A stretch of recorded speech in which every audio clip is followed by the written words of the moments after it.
forever. Salita na ibig sabihin ay walang hanggan. Pero bakit nga ba walang naniniwala sa forever?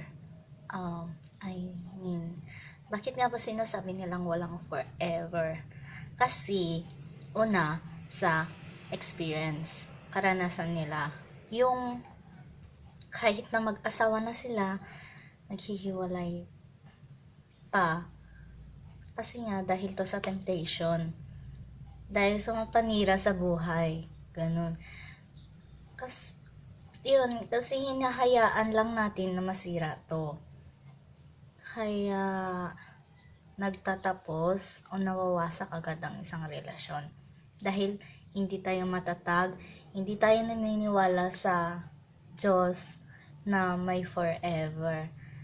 Pero sa totoo lang, sabi nila, depende daw sa pangyayari kung may forever o wala. Pero hindi. May forever talaga. Hindi lang talaga sa ngayon, sa bukas, or sa kamalawang. Kasi nga, 'di ba, si God, siya yung nagsusulat ng story natin. So, kailangan natin siya pagkatiwalaan kung ano yung mangyayari sa susunod. Kung may forever nga ba? Ganun? Depende. Pero, syempre, may forever talaga. Hindi lang natin alam na minsan hindi talaga yun ang nakatakda para sa atin, kaya nawawala at nawawasak. Kaya syempre, sabi nga nila, kailangan mong magtiwala para mangyari yung isang bagay, at kailangan mo ring gawin kung ano yung nararapat para matupad tong bagay na to. Kailangan mong alagaan, yun.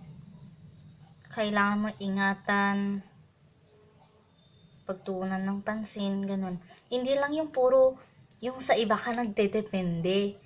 Hindi lang yung kung ano yung sinabi nila, ganito, ganyan, naniniwala ka na. Kasi feel mo parang totoo, pero hindi. Try mo kayang i-discover ng sarili mo para malaman mo kung ano talaga yung mga bagay na to. Diba syempre sa buhay, merong circumstances na may maninira sa inyo, sa'yo. Syempre, hindi mo naman hayaang mangyari yun, diba? Alamin mo muna kung ano yung katotohanan, tapos saka mo tanggapin. Then kung totoo man, kailangan mong mag-unawa at magpatawad para maging maayos yung isang bagay. Mabuo yung isang bagay at tumagal yun panghabang buhay. Kaya nga, yun, kailangan isipin muna natin yung mga gagawin nating kailangan natin isipin yung mga bagay na gagawin muna natin bago tayo gumawa ng isang paraan para sa ikabubuti ng ekonomiya. Hindi, para sa ikabubuti ng sitwasyon. Ayun, yun, kailangan isip muna bago gawa. Then, kailangan naman kasi talaga ng pagtitiwala sa lahat ng bagay. At pag-uunawa. Yun nga, pagtitiwala para mabuo yung matatag na relasyon na to. At para magkaroon ng forever. Diba nga sabi na habang may buhay, may pag-asa. So, kailangan mong umasa na merong forever.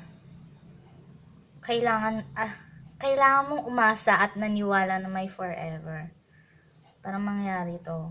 Pero syempre, kailangan nyo ring gawin.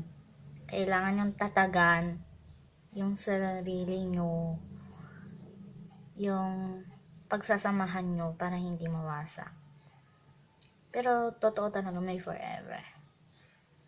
Hindi lang kasi natin masyadong alam kung ano ba talaga to. Or, tama ba? Or, di lang kasi masyadong sikat.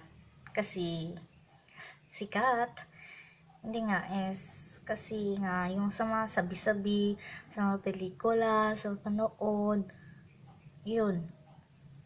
Pero, yun nga, kailangan magdepende ka sa sarili mo.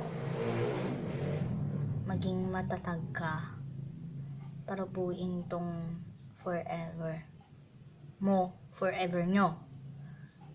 So, yun. Yun lang masasabi ko. Kahit anong mangyari, may forever pa rin. Yun lang.